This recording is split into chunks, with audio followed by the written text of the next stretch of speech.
Pemerintah Kota Palembang terus menggalakkan kebersihan di Kota Palembang, mulai dari membersihkan sungai hingga trotoar jalan. Seperti yang dilakukan oleh Wali Kota Palembang, Harno Joyo, beserta jajarannya pada Senin malam 28 Januari 2016.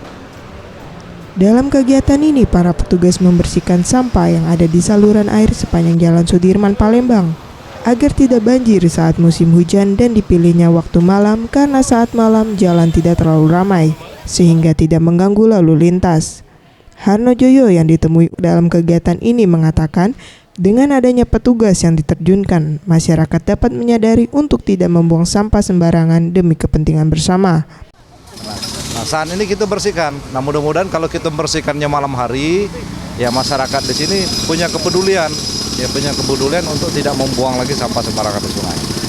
Ya terus ini kita sisir, nggak siang, nggak malam, terkait dengan kebersihan lingkungan ini kita terus laksanakan. Harno Joyo menambahkan akan terus menyisir jalan di wilayah Kota Palembang sehingga kawasan di Kota Palembang aman dari banjir di kala musim hujan. Dan pemerintah Kota Palembang akan terus menormalisasi sungai sehingga dapat menampung air hujan.